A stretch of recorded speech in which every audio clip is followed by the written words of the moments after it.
ꯂꯩꯔꯤꯕ ꯏꯃꯨꯡ ꯑꯁꯤꯒꯤ ꯃꯤꯑꯣꯏꯁꯤꯡ ꯀ꯭ꯋꯥꯔꯦꯟꯇꯤꯟ ꯇꯧꯔꯕ ꯃꯇꯨꯡꯗ ꯂꯩꯀꯥꯏ ꯃꯤꯌꯥꯝꯅ ꯆꯤꯡꯅꯗꯅꯕꯒꯤꯗꯃꯛ ꯑꯅꯤꯔꯛ ꯁꯨꯕ ꯑꯣꯏꯅ ꯇꯦꯁ ꯇꯧꯖꯔꯨꯔꯦ꯫ ꯇꯦꯁ ꯑꯁꯤꯗꯁꯨ ꯅꯦꯒꯦꯇꯤꯚ ꯑꯣꯏꯖꯔꯦ꯫ ꯃꯔꯝ ꯑꯁꯤꯅ ꯂꯩꯕꯤꯔꯤꯕ ꯂꯩꯀꯥꯏ ꯃꯤꯌꯥꯝ ꯑꯃꯗꯤ ꯃꯔꯨꯞ ꯃꯄꯥꯡꯁꯤꯡꯗ ꯋꯥꯐꯝ ꯑꯁꯤ ꯈꯪꯍꯟꯖꯔꯤ꯫ ꯈꯪꯍꯟꯖꯔꯤꯕ ꯅꯥꯔꯦꯡꯕꯝ ꯁ꯭ꯌꯥꯝꯀꯨꯃꯥꯔ ꯑꯃꯗꯤ ꯏꯃꯨꯡ ꯃꯅꯨꯡ ꯋꯥꯡꯖꯤꯡ SK ꯂꯩꯀꯥꯏ ꯅꯥꯔꯦꯡꯕꯝ ꯂꯩꯔꯛ ꯈꯣꯡꯖꯣꯝ ꯁꯥꯄꯝ ꯃꯃꯥꯡ ꯂꯩꯀꯥꯏꯗꯒꯤꯅ ꯈꯣꯡꯖꯣꯝ ꯄꯨꯂꯤꯁ ꯁ꯭ꯇꯦꯁꯟ ꯃꯃꯥꯡ ꯐꯥꯎꯕꯒꯤ ꯃꯅꯨꯡꯗ ꯕꯣꯂꯦꯔꯣꯒꯤ ꯁꯣ ꯑꯃ ꯇꯥꯍꯧꯔꯦ꯫ ꯀꯅꯥꯒꯨꯝꯕꯅ ꯈꯨꯟꯕꯤꯕ ꯊꯣꯛꯂꯕꯗꯤ ꯇꯣꯏꯖꯝ ꯁꯟꯖꯣꯏꯗ ꯁꯤꯟꯅꯕꯤꯌꯨ꯫ ꯀꯣꯟꯇꯦꯛ ꯅꯝꯕꯔ ꯄꯤꯖꯔꯤ 7005295759 ꯑꯃꯨꯛꯇꯪ ꯍꯟꯅ 7005295759 ꯅꯠꯇ꯭ꯔꯒꯅ ꯗꯥꯏꯃꯟ ꯔꯦꯗꯤꯑꯣꯗ ꯄꯥꯎ ꯄꯤꯕꯤꯌꯨ꯫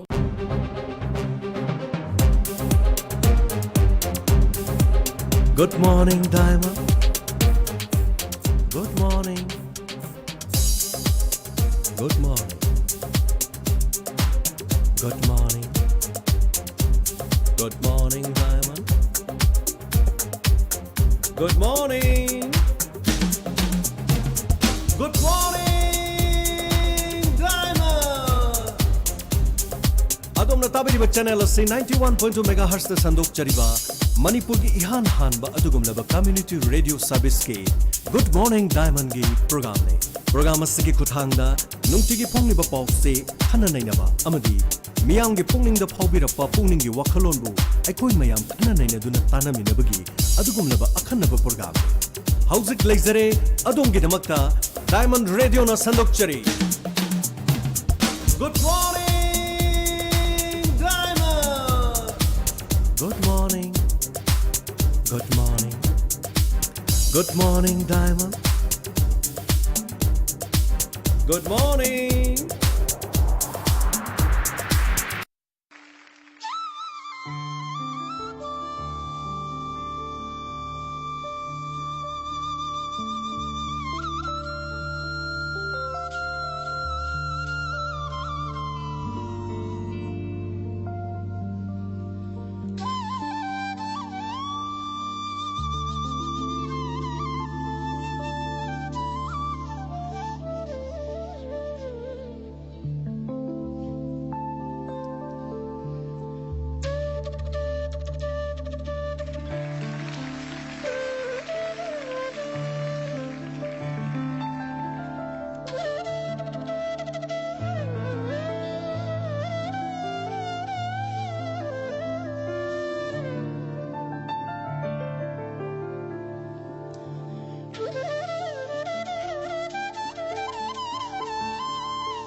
अहर्ब मक्तदा गुड मॉर्निंग डायमंड की थौरम ताबिरिबा सिंगबो Pushparani लाइश्रमना तराम नोक्सरी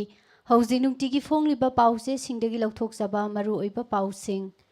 मियाम the पिजरी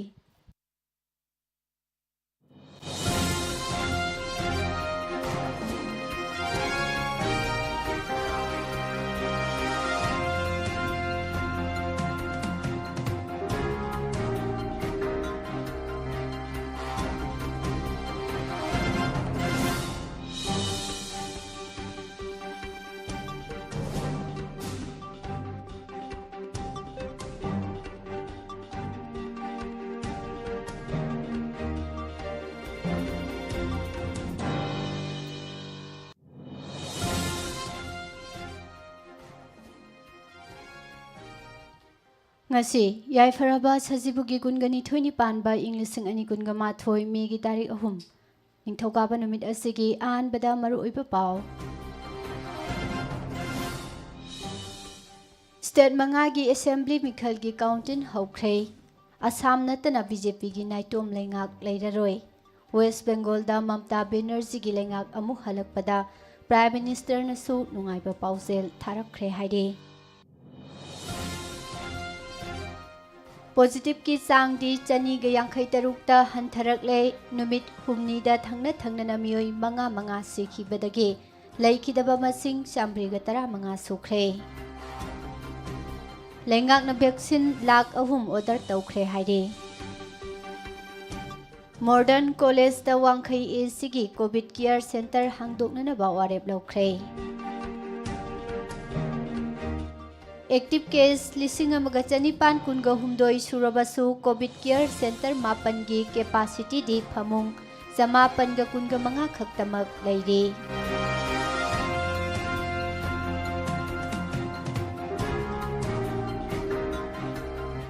class 10 gi examination pangthokdana promotion pibiu haiba wafam phongdorakle heroine ga konana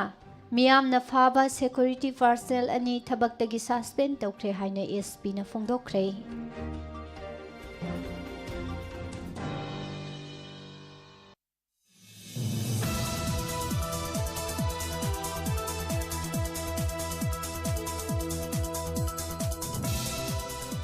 wetland kanaba green goal na wa makhal suna thare haina Initiative for Conservation of Nature gi chairman akoijam Sethajit na phongdorakle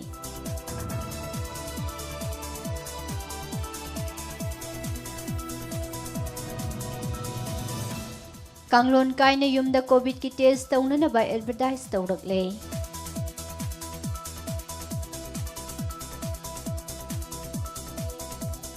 amadi manipur da covid-19 gi ani subo web lakpadagi khangawdana misi minagi sangwang khalakpagi lan ama mayok naringei da anaba sing hakthengna thengnariba doctor amadi health worker sing da lengangna PPE yauna protective gear marang kaina pidabagi wakat lakle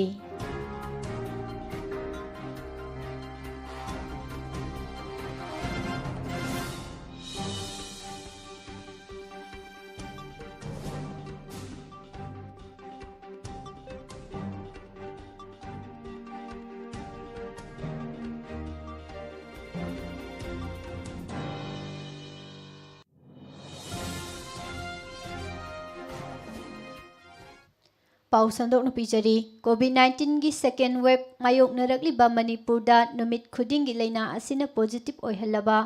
mioi singi masing chani gi yankhai taruk ta hantharakre adum oinamak leina asina maram oiduna siki ba mioi singi masing di numit humni da thangna na mioi manga sibadagi ngarang fawbagi oina apunba laikidaba masing chambri ga tara manga sure Manipur lenga ki COVID-19 Command Control Room gi cherol amana hai ngarang nungthil pung manga tarakpa phawbada khomjin khiba report singi matung ina hokhiba pung kunga mari ki manungda general population gi mioi sani gani phuni thoi amasung Central Armed Police Force CFF tagi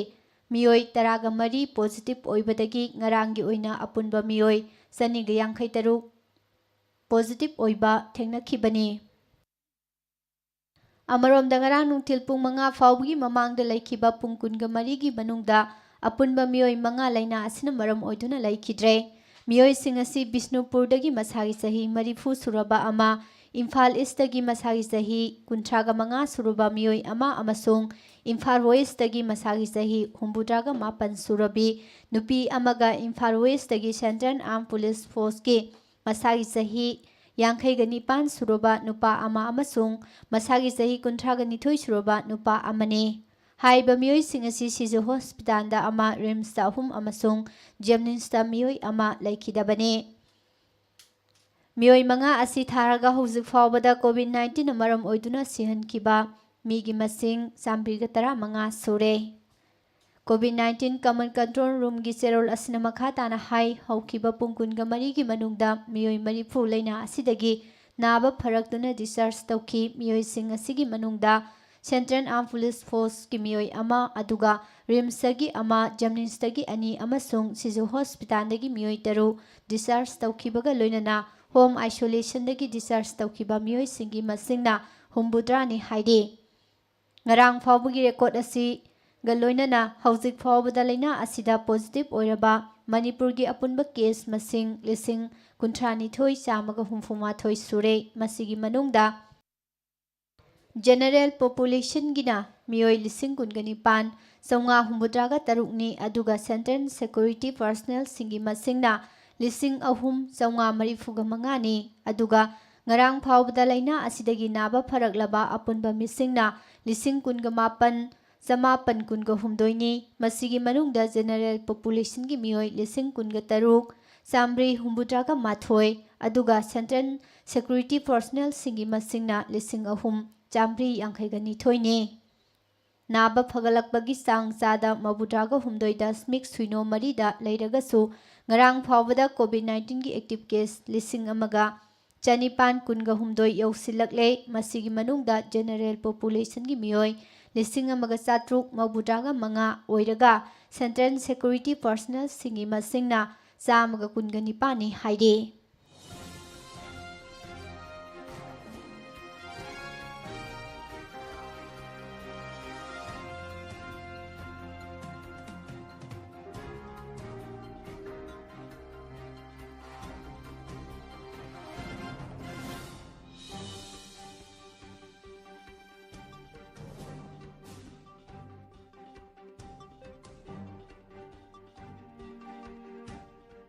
लेबाक असिगी state मरी अमसुंग union territory अमदा पांगथोखिबा मिखलगी फल लाउथोकपा होख्रे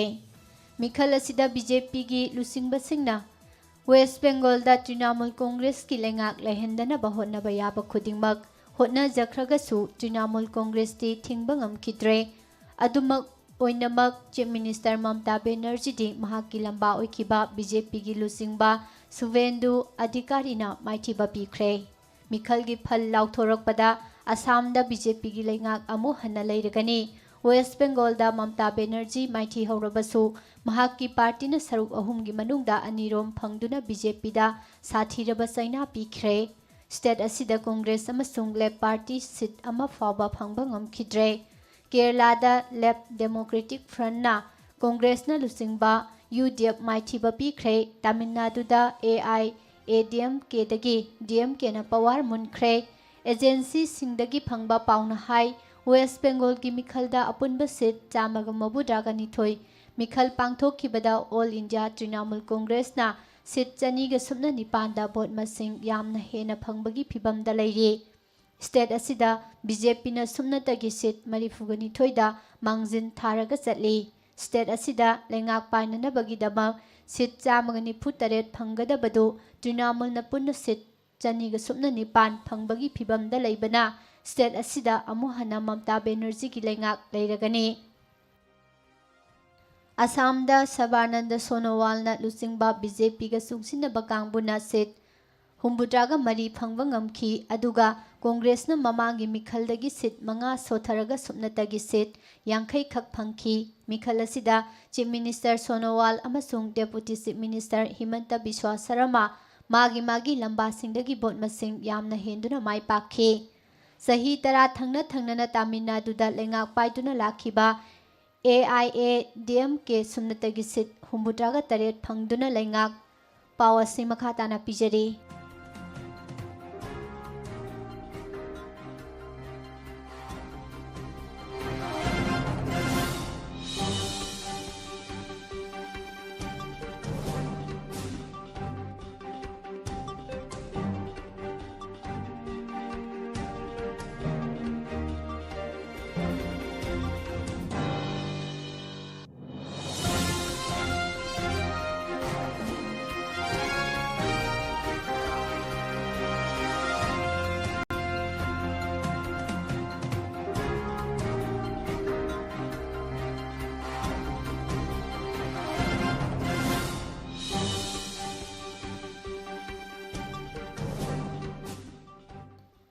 लेंगाक पाइबगी खुलोंग चाबा लेखिद्रे DMK की लुसिंगबा MK Stalin न लुसिंगबा टिमना सीट 194 फंगदुना एब्सोल्यूट मेजॉरिटी फंगख्रे केरलादा ममांग थक्ता अमुक्ता ओइखिद्रिबा मवोंगदा लेफ्ट डेमोक्रेटिक फ्रंटना थंगना अनिसुबा लेंगाक लेरगनी स्टेट असिदा LDF ना सीट मौबुद्रागा तरुक कांग्रेस ना लुसिंगबा UDF ना सीट निफुगनिथोई खक्तमक फंगबा ngamखि यूनियन टेरिटोरी ओरिबा पुदुचेरी गी मिखल की फल पुमनमक लाउथोकपा ngamद्रगसु यूनियन टेरिटोरी असिदा सीट यांखै लेबगी मनुंगदा BJP ना सीट 15 कांग्रेस ना सीट 8 अमसुंग अतोपा पार्टी सिंह ना सीट 3 फंगखि वेस्ट बेंगल दा ममता बनर्जी की तृणमूल कांग्रेस ना माई पाकलकपदा prime minister Narendra Modi defence minister Rajnath अमदी लेबाक असिगी लुसिंगबा कयाना थागतपा फोंदोखरे दिल्ली की chief minister Arvind Kejriwal DMK की लुसिंगबा MK स्टैलिन की टीम ना साउना माई पाकलकपदा नुंगाइबा फोंदोखि CPM की लुसिंगबसु ओरिबा तिनाराई बिजोयन केरला लेजिस्लेटिव असेंबली की मिखलदा लेंगाक सेंबा याबा मसिंगदगी पाकथोक हेंदोकना फंगलकपदसु अरविंद केजरीवाल थागतपा फोंदोखि मरक असिदा वेस्ट बेंगल की chief minister Mamata Banerjee Nandigram legislative assembly की मिखल की वोट अमुक नौना थीननबा डिमांड तौख्रे ममता बनर्जी हानना मिखलदा माई पाकले हायना लाउथोकलुरबनी अदुगा कायना थंगदा वोट 1953 हेनखिदुना माइथीरे हायना अमुक लाउथोरखिबदुगी मायोक्ता कोर्ट चटकनी हायनासु फोंदोखि फायर सर्विस डिपार्टमेंट की कंट्रोल इंचार्ज S अजितना थादोरखिबा चेरोल अमदा हाना इम्फाल कांगपोकपी सुगुनु सिंहाट थौबान अमसुंग Tamenglong fire station fire sub station सिंगी सिजनरखिबा टेलीफोन नंबर सिंग अदु सिजिनबा याखिदबदगी हाइबा फायर स्टेशन सिंग असिगी अनौबा टेलीफोन नंबर सिंग पिरकले नंबर सिंग असि इम्फाल फायर सर्विस स्टेशन की 9206130252 अमसुंग 101 अमदी अतै फायर सब स्टेशन सिंगिना कांगपोकपीगी 9862119972 सुगुनुगिना 7005043396 सिंहाट की ओइना 8730981231 थौबालगिना 6009550313 अमसुंग तमेंगलोंगिना 6909299489 हाइरे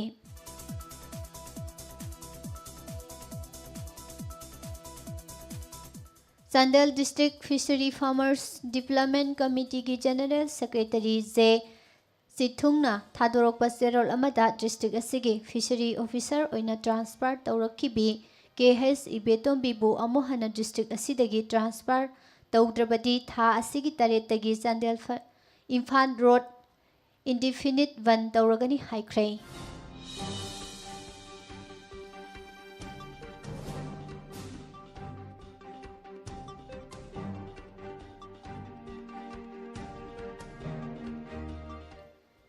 state health society national health mission Manipur की डॉक्टर N समजाई नंगरांग थोखिबा चेरोल अमदा मणिपुर लेंगा की माइकेदगी शेरम इंस्टीट्यूट ऑफ इंडिया पुणे दा कोविड वैक्सीन लाख 3 ऑर्डर तौख्रे स्टेट हेल्थ मिशन डायरेक्टर सिना थोखिबा ऑफिस मेमोरेंडम अमदा वाफम असि फोंदोकलदुना हौजिक स्टेट असिदा कोविड कापकदबा जनरल पब्लिक की मसिंग खंगहौदना हेंगलकलिबा असि येंगलदुना DFWO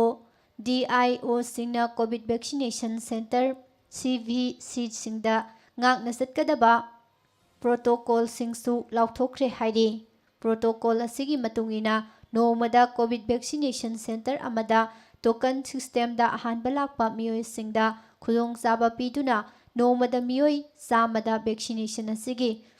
first dose ki hidak kapkadabani haiba vaccination asigi beneficiary singda token pibagi system su yamna seksina मखोइना वैक्सीनेशन सेंटर अदु यौरबा मतमदा पीगदबनी हाइरे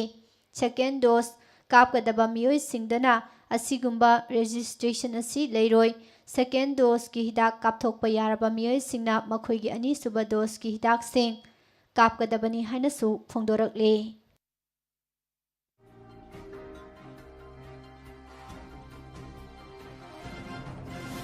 COVID-19 gi second wave mayoknarakkhibadagi lengakna semkhiba assembly segment pumnamakki COVID awareness kam enforcement committee singi manungdagi Imphal East ki Wangkhai assembly constituency gi oina MLA Yumkham Irabo Nachiar lauduna committee asigi mifam ama ngarang MLA gi yumda pangthokhibaga loinana Porompata lairiba modern college ki voice hostel number 1 amasung 2 da assembly constituency asigi covid care center sing hangdokna bawarep laure haide ngarang pangthokhiba mifam asida laukhiba atai warep singi manungda college asimaki indoor stadium da AC asigi oina covid vaccination center amasu hangdokna ba warep laukhibaga loinana college asigi multipurpose hall dana covid testing center amasu hangdokna ba warep laukhi loinana hangdokadawriba covid care center vaccination center amasung testing center sing asida mathau taba medical personnel amasung material sing pibiraknanabasu chief medical officer CMO Imphal East da haijaba hainasu warep laukhi aduga hariba center sing asigidamak security personnel sing pibiraknanaba SP Imphal West da haijaba hainasu warep laukhibaga loinana mari lainariba deputy commissioner nasu miyamgi interest da hariba building sing asi center sing asigidama requisition tawbinanaba haijaba hainasu warep laukhi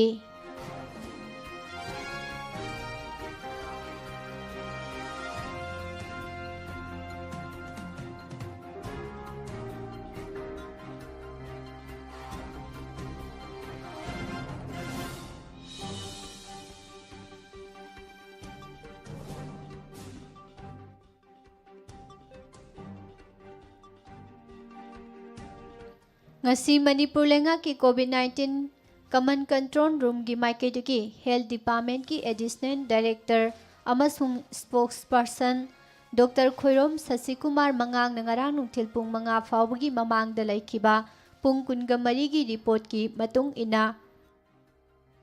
Manipur gi COVID-19 gi active case lising amagachani pan kunga humdoi sure haina phongdokkhrabasu nahan fawbagi oina state asigi lairiba covid care center CCC mapan gi apunba phamung masingdi samapanga kunga manga khaktang oiri COVID-19 command control room gi cherol asigi matung ina active case lising amaga chanipan kunga humdoi asigi manungda general population gi namioi lising amaga chatruk mabudraga mangani aduga central security personnel singi masingna Samaga kungani pani haikibani adubo Manipur lenga ki principal secretary health and family welfare B Bumlun mangna thadora kibo office memorandum amagi matung inadi state sigi oina hauji covid care center mapan lairi haibaga loinana center sing asigi apunba phamungi capacity di jamapan ga kunga mangani haide principal secretary gi office memorandum asigi matung ina hauji Lady hariba COVID care center sing asi Imphal West ki oina nupi amasung nupa sing punna thamgadaba RD wing da laiba state family welfare training center gi phamung humfuga mari khumal lampaki walwawal da nupa khaktagi oina lairiba phamung saniga kunthra manga khumal lampaki LSU hall gi phamung sani laiba nupi khaktagi center Thawbal district ki oina GNM High School Nurses Hostel da nupi amasung nupa punna legadaba phamung samagi center Bishnupur district ki oina all secretariat building da nupa amasung nupi ki punna legadaba phamung humbudraga nipan gi center Churasanpur district ki Landha TD Vlog da nupa amasung nupi punna thamgadaba phamung Yangkhai gi center Urkhul district ki Shirui da laiba TK Woodland da nupa amasung nupi punna thamgadaba phamung samagi center Jirbam district ki Harinagar da nupa amasung nupi punna thamgadaba phamung nifugani gi model school amasung Kakching district ki oina nupa amasung nupi punna thamgadaba phamung Yangkhai gi capacity leiba ITI Kakching ni haide office memorandum asigi matung ina Hauzik state asida leptana hengalakliba COVID-19 gi casing asigidamak yengladuna lengakna assembly constituency gi segment pumnamakta community home isolation center CHIC sing hangdoknanaba warep laure haide hariba center sing asida symptomatic कोविड-19 केससिंगी मियोइसिंगदा लेमना home isolation तौबगी खुदोंचाबा पीगनी अदुम ओइनमक हाइबा मियोइसिंग असि मखोइ मसागी मयुमदा मरनाइगी ओइबा टॉयलेट बाथरूम न चिंगबा लेतबा अकंगनबा असेंबली कॉन्स्टिट्यूएंसी सिंग अदुगी मियोइसिंग ओइगदबनी हाइना सुपल्ली हाइबा सेंटर सिंग असिगी थबक थौरम पुमनमकना मरी लेनरिबा असेंबली कॉन्स्टिट्यूएंसी सिंगी कोविड-19 मैनेजमेंट थौदांग लौगनी लोइनना असिगुंबा मखलगी कम्युनिटी होम आइसोलेशन सेंटर सिंग असि कदवाइदा हांगदोकदगे हाबदसु असेंबली सेगमेंट असिगी एमएलए ना लेपथोकनी लोइनना डेप्यूटी कमिश्नर सिंगना लेपथोकलबा वाफम सिंग अदुगी मतांगदा मदुगी कैपेसिटीगा लोइनना हेल्थ अमसुंग फैमिली वेलफेयर लोइसंगदा पाउ खंगहलकदबनी हाइनसु पल्ले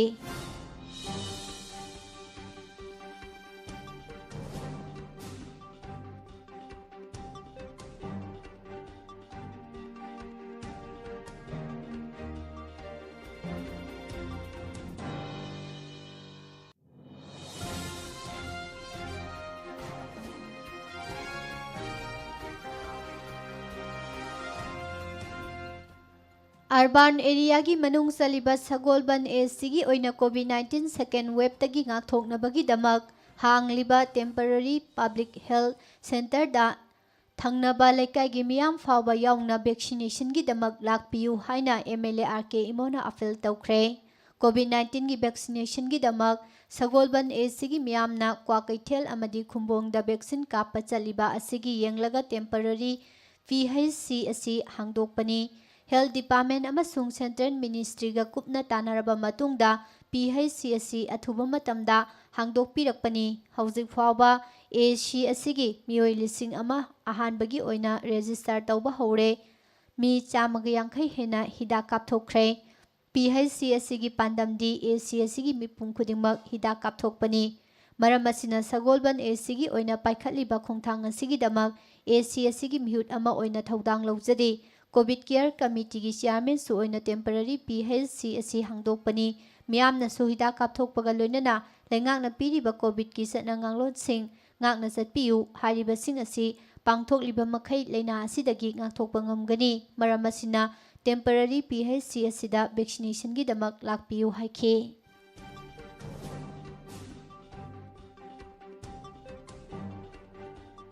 इम्फाल ईस्ट डिस्ट्रिक्ट पुलिस की एसपी जोगेशंद्र हाउबिजमना महाकी ऑफिस की conference हॉलदा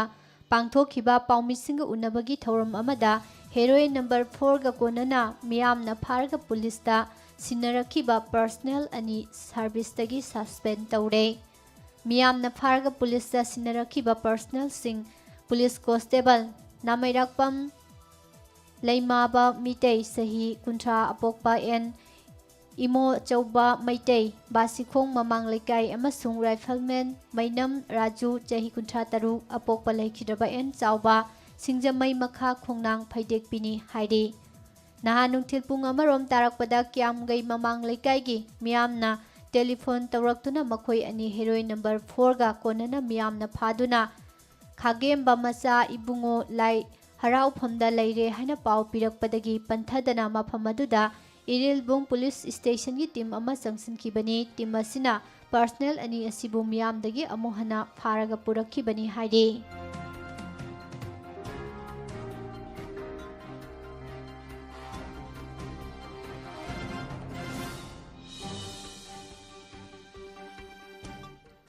All Manipur Recognized Private School Welfare Association Imphal ki maikaidagi Secretary W Surjitna Chief Minister da pisinkiba memorandum amada housing mayoknariba COVID-19 gi anisuba web asina maram oiraduna Central Board of Secondary Education na April gi tarik 13 da thokiba notification amagi matung ina hairiba board asina lauduna pangthokadaba class 10 gi examination cancel tawkiba adugumna Manipur gi su Board of Secondary Education Manipur na pangthokani haina thorang tawrombadagi yaithoktuna thamliba Class 10 की examination असी पांगथोकपगी महुत्ता मसिगी महिरोई सिंबु promotion पीबीदुना अथुबा मतमदा मथंगी 11 class ता मखाताना महि मसिन तमननबा थबक लोखतपियु हाइदे करिगुंबा Class 10 की examination मायोकनगदबा ꯃꯍꯩꯔꯣꯏꯁꯤꯡ ꯑꯁꯤꯒꯤ ꯃꯔꯛꯇꯒꯤ ꯍꯥꯏꯔꯤꯕ ꯊꯕꯛ ꯑꯁꯤꯗ ꯌꯥꯅꯤꯡꯗꯕ ꯌꯥꯎꯔꯛꯂꯕꯁꯨ ꯍꯧꯖꯤꯛ ꯃꯥꯌꯣꯛꯅꯔꯤꯕ ꯐꯤꯚꯝ ꯑꯁꯤ ꯐꯔꯛꯂꯕ ꯃꯇꯝꯗ ꯃꯈꯣꯏꯒꯤꯗꯃꯛ ꯑꯦꯛꯖꯥꯃꯤꯅꯦꯁꯟ ꯄꯥꯡꯊꯣꯛꯄꯤꯌꯨ ꯍꯥꯏꯈꯤ꯫ ꯑꯦꯁꯣꯁꯤꯌꯦꯁꯟ ꯑꯁꯤꯒꯤ ꯃꯥꯏꯀꯩꯗꯒꯤ ꯃꯦꯃꯣꯔꯦꯟꯗꯝ ꯑꯁꯤꯗ ꯄꯟꯈꯤꯕ ꯑꯇꯣꯞꯄ ꯋꯥꯐꯝꯁꯤꯡꯗꯅ council of higher secondary education ꯃꯅꯤꯄꯨꯔꯅ ꯂꯧꯗꯨꯅ ꯄꯥꯡꯊꯣꯛꯀꯗꯕ ꯀ꯭ꯂꯥꯁ 11ꯒꯤ ꯑꯦꯛꯖꯥꯃꯤꯅꯦꯁꯟꯁꯨ ꯑꯊꯨꯕ ꯃꯇꯝꯗ ꯑꯔꯥꯏꯕ ꯑꯃꯁꯨꯡ ꯑꯦꯚꯔꯦꯖ ꯇꯥꯏꯞ ꯀꯝꯄꯣꯅꯦꯟꯠꯁꯤꯡ ꯌꯥꯎꯕ ꯋꯥꯍꯪꯁꯤꯡ ꯁꯦꯝꯕꯤꯗꯨꯅ ꯃꯥꯒꯤ ꯁ꯭ꯀꯨꯜꯁꯤꯡꯗ ꯑꯦꯛꯖꯥꯃꯤꯅꯦꯁꯟꯁꯤꯡ ꯄꯥꯡꯊꯣꯛꯍꯜꯂꯕ ꯃꯇꯨꯡꯗ ꯄ꯭ꯔꯃꯣꯁꯟ ꯄꯤꯕꯤꯅꯅꯕ ꯊꯕꯛ ꯂꯧꯈꯠꯄꯤꯌꯨ ꯍꯥꯏꯅꯁꯨ ꯐꯣꯡꯗꯣꯛꯈꯤ꯫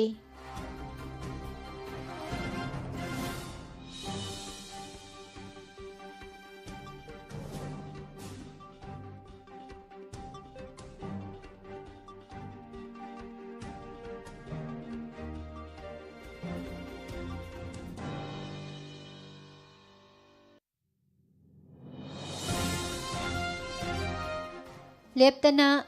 ꯀꯥꯏꯁꯤꯜꯂꯛꯂꯤꯕ ꯂꯝꯗꯝ ꯑꯁꯤꯒꯤ ꯏꯀꯣꯂꯣꯖꯤ ꯑꯃꯁꯨꯡ ꯏꯟꯚꯥꯏꯔꯟꯃꯦꯟꯠꯀꯤ ꯐꯤꯚꯝ ꯑꯁꯤꯕꯨ ꯃꯥꯌꯣꯛꯅꯗꯨꯅ ꯇꯉꯥꯏꯐꯗꯅ ꯃꯤꯑꯣꯏꯕꯅ ꯍꯤꯡꯕꯗ ꯆꯪꯕ ꯋꯦꯠꯂꯦꯟꯗꯁꯤꯡ ꯀꯟꯕ ꯑꯃꯁꯨꯡ ꯃꯁꯤꯒꯤ ꯃꯁꯤꯡ ꯌꯥꯝꯈꯠꯍꯟꯅꯕꯒꯤ ꯄꯥꯟꯗꯝꯗ ꯂꯤꯁꯥꯡꯁꯤꯟꯅ ꯆꯠꯊꯔꯛꯂꯤꯕ ꯋꯦꯠꯂꯦꯟꯗ ꯀꯟꯅꯅꯕꯒꯤ ꯊꯕꯛꯇ ꯒ꯭ꯔꯤꯟ ꯒꯣꯜꯅ ꯋꯥ ꯄꯥꯝꯕꯤ ꯃꯈꯜ ꯁꯨꯅ ꯊꯥꯕꯒ ꯂꯣꯏꯅꯅ ꯂꯝꯗꯝ ꯑꯁꯤꯒꯤ ꯃꯤꯌꯥꯝꯗ ꯑꯇꯥꯡꯕ ꯂꯩ ꯃꯈꯜ ꯑꯃ ꯑꯣꯏꯍꯜꯂꯛꯂꯕ ꯀꯨꯝꯕꯤꯔꯩ ꯃꯔꯥꯡ ꯀꯥꯏꯅ ꯊꯥꯕ ꯍꯧꯔꯦ ꯍꯥꯏꯅ ꯃꯅꯤꯄꯨꯔ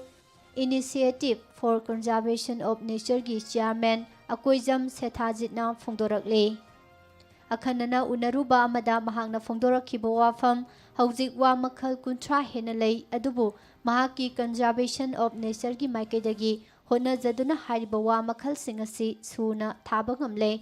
ꯆꯤꯡꯈꯩ ꯆꯤꯡꯒꯤ ꯂꯝꯕꯤꯔꯣꯝꯗ ꯂꯩꯔꯤꯕ ꯌꯥꯔꯜꯄꯥꯠ ꯑꯁꯤ ꯁꯦꯝꯒꯠꯄꯒ ꯂꯣꯏꯅꯅ ꯊꯕꯛ ꯑꯁꯤꯒ ꯄꯨꯟꯁꯤꯟꯅꯗꯨꯅ ꯂꯝꯗꯝ ꯑꯁꯤꯒꯤ ꯃꯨꯠꯁꯤꯜꯂꯛꯂꯕ ꯄꯥꯝꯕꯤꯁꯤꯡꯁꯨ ꯑꯃꯨꯛ ꯅꯧꯍꯧꯅꯅ ꯊꯥꯅꯅꯕ ꯍꯣꯠꯅꯔꯛꯄꯅꯤ꯫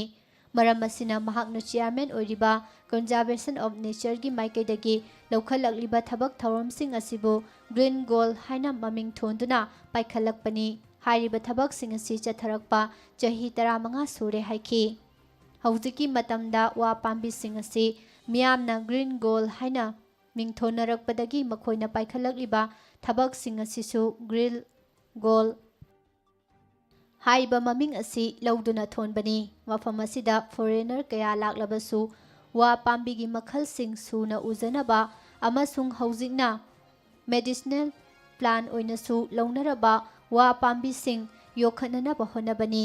ꯑꯦꯀꯥꯗꯃꯤꯛ ꯑꯣꯏꯕ ꯃꯤꯠꯌꯦꯡꯗ ꯑꯌꯨꯁꯀꯤ ꯃꯍꯩꯔꯣꯏꯁꯤꯡꯅꯁꯨ ꯃꯐꯝ ꯑꯁꯤꯗ ꯃꯈꯣꯏꯒꯤ ꯄ꯭ꯔꯦꯛꯇꯤꯀꯦꯜ ꯁꯦꯟꯇꯔ ꯑꯃ ꯑꯣꯏꯅ ꯁꯤꯖꯤꯟꯅꯖꯕꯗ ꯃꯇꯦꯡ ꯑꯣꯏꯔꯒꯅꯤ꯫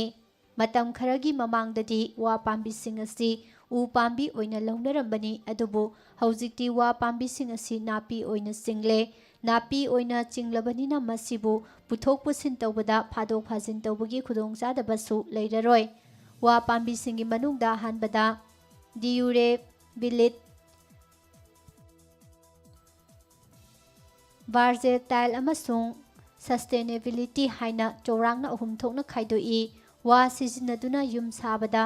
ꯃꯇꯝ ꯆꯥꯅ ꯋꯥ ꯌꯥꯟꯕ, ꯏꯁꯤꯡꯗ ꯃꯇꯝ ꯆꯥꯅ ꯇꯤꯡꯊꯣꯛꯂꯒ ꯁꯤꯖꯤꯟꯅꯔꯕꯗꯤ ꯋꯥꯒꯤ ꯃꯄꯥꯡꯒꯜ ꯑꯁꯤ ꯆꯍꯤ 100 ꯐꯥꯎꯕ ꯂꯩꯒꯅꯤ꯫ ꯌꯣꯠꯅ ꯁꯥꯕ ꯌꯨꯝꯁꯨ ꯆꯍꯤ 100 ꯆꯠꯄꯅꯤꯅ ꯋꯥꯅ ꯁꯥꯕ ꯌꯨꯝꯒ ꯃꯄꯨꯟꯁꯤ ꯁꯥꯡꯕ ꯆꯞ ꯃꯥꯟꯅꯩ ꯍꯥꯏꯔꯛꯈꯤ꯫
ꯃꯅꯤꯄꯨꯔꯗ ꯀꯣꯚꯤꯗ-19 ꯄꯣꯖꯤꯇꯤꯚ ꯑꯣꯏꯕꯒꯤ ꯆꯥꯡ ꯂꯦꯞꯇꯅ ꯍꯦꯟꯒꯠꯂꯛꯄꯅ ꯔꯤꯝꯁ ꯍꯣꯁꯄꯤꯇꯥꯜꯗ ꯀꯣꯚꯤꯗꯀꯤ ꯑꯅꯥꯕ ꯑꯃꯠꯇ ꯅꯍꯥꯟꯗꯒꯤ ꯂꯧꯈꯤꯗ꯭ꯔꯦ꯫ ꯃꯔꯛ ꯑꯁꯤꯗ ꯔꯤꯝꯁꯀꯤ ꯗꯥꯏꯔꯦꯛꯇꯔꯅ ꯍꯣꯁꯄꯤꯇꯥꯜ ꯑꯁꯤꯗ ꯁꯤꯖꯤꯟꯅꯅꯕ ꯑꯣꯛꯁꯤꯖꯦꯟ ꯂꯩꯁꯤꯜꯂꯛꯇ꯭ꯔꯦ ꯍꯥꯏꯅ ꯆꯦ ꯏꯁꯤꯜꯂꯛꯄꯗꯒꯤ ꯂꯩꯉꯥꯛꯀꯤ ꯑꯣꯐꯤꯁꯤꯌꯦꯜꯁꯤꯡ ꯉꯔꯥꯡ ꯅꯨꯃꯤꯗꯥꯡ ꯀꯣꯏꯆꯦꯟ ꯆꯦꯟꯅꯈ꯭ꯔꯦ ꯍꯥꯏꯔꯤ꯫ ꯄꯥꯎ ꯑꯁꯤꯅ ꯔꯤꯝꯁꯀ ꯅꯛꯅꯕ ꯃꯐꯝꯗꯒꯤ ꯐꯪꯕ ꯄꯥꯎꯗ ꯔꯤꯝꯁ ꯍꯣꯁꯄꯤꯇꯥꯜꯒꯤ ꯑꯣꯏꯅ ꯀꯣꯚꯤꯗ-19 ꯋꯥꯔꯗꯇ ꯂꯩꯔꯤꯕ ꯑꯄꯨꯟꯕ ꯐꯃꯨꯡ ꯃꯁꯤꯡ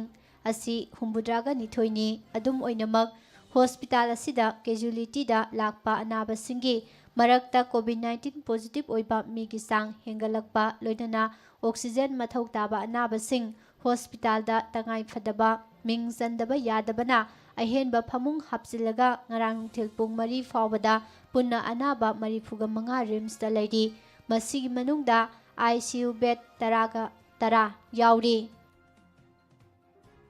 ꯔꯤꯝꯁꯀꯤ ꯑꯣꯏꯅ ꯐꯃꯨꯡ ꯃꯁꯤꯡ ꯍꯦꯟꯒꯠꯀꯗꯕ ꯂꯩꯔꯕꯁꯨ ꯑꯣꯛꯁꯤꯖꯦꯟꯒꯤ ꯑꯋꯥꯠꯄ ꯂꯩꯔꯛꯄ ꯑꯁꯤꯅ ꯃꯔꯝ ꯑꯣꯏꯔꯒ ꯍꯦꯟꯒꯠꯄ ꯉꯝꯗꯅ ꯂꯩꯔꯤ꯫ ꯍꯣꯁꯄꯤꯇꯥꯜ ꯑꯁꯤꯒꯤ ꯑꯣꯏꯅ ꯀꯦꯖꯨꯑꯦꯂꯤꯇꯤꯗ ꯂꯩꯕ ꯑꯅꯥꯕꯁꯤꯡꯒꯤ ꯃꯔꯛꯇ ꯂꯥꯏꯑꯣꯡ ꯎꯠꯇꯕ ꯄꯣꯖꯤꯇꯤꯚ ꯑꯣꯏꯕ ꯃꯤꯑꯣꯏꯁꯤꯡꯗꯤ ꯃꯁꯥꯒꯤ ꯑꯌꯥꯕ ꯂꯧꯔꯒ ꯍꯣꯝ ꯑꯥꯏꯁꯣꯂꯦꯁꯟꯒꯤꯗꯃꯛ ꯗꯤꯁꯇ꯭ꯔꯤꯛꯁꯤꯡꯒꯤ DCꯁꯤꯡ ꯑꯃꯗꯤ CMOꯁꯤꯡꯒ ꯄꯥꯎ ꯐꯥꯎꯅꯔꯒ ꯃꯌꯨꯝꯗ ꯍꯜꯍꯟꯈꯤ ꯍꯥꯏꯔꯤ꯫ ꯃꯔꯛ ꯑꯁꯤꯗ ꯔꯤꯝꯁ ꯍꯣꯁꯄꯤꯇꯥꯜꯗ ꯀꯣꯚꯤꯗ-19 ꯋꯥꯔꯗꯇ ꯑꯅꯥꯕ ꯆꯪꯂꯛꯇꯕ ꯑꯃꯗꯤ ꯑꯣꯛꯁꯤꯖꯦꯟꯒꯤ ꯑꯋꯥꯠꯄ ꯂꯩꯔꯛꯄ ꯑꯁꯤꯅ ꯃꯔꯝ ꯑꯣꯏꯔꯒ ꯑꯣꯛꯁꯤꯖꯦꯟꯒꯤ ꯇꯉꯥꯏꯐꯗꯕ ꯂꯩꯕ ꯑꯅꯥꯕꯁꯤꯡ ꯂꯧꯁꯤꯜꯂꯨꯕꯗ ꯄ꯭ꯔꯣꯕ꯭ꯂꯦꯝ ꯂꯩꯒꯗꯕꯅ ꯍꯣꯁꯄꯤꯇꯥꯜ ꯑꯁꯤꯗ ꯃꯄꯥꯟꯗꯒꯤ ꯄꯣꯖꯤꯇꯤꯚ ꯑꯣꯏꯕ ꯃꯤꯑꯣꯏꯁꯤꯡ ꯂꯧꯁꯤꯟꯗ꯭ꯔꯦ꯫ ꯍꯣꯁꯄꯤꯇꯥꯜ ꯑꯁꯤꯒꯤ ꯑꯣꯏꯅꯗꯤ ꯀꯔꯤꯒꯨꯝꯕ ꯑꯣꯛꯁꯤꯖꯦꯟ ꯃꯔꯥꯡ ꯀꯥꯏꯅ ꯐꯪꯂꯕꯗꯤ ꯐꯃꯨꯡ 35 ꯍꯦꯟꯒꯠꯍꯟꯅꯕ ꯊꯧꯔꯥꯡ ꯂꯩ ꯍꯥꯏꯅꯁꯨ ꯄꯥꯎ ꯑꯁꯤꯗ ꯃꯈꯥ ꯇꯥꯅ ꯐꯣꯡꯗꯣꯔꯛꯂꯤ꯫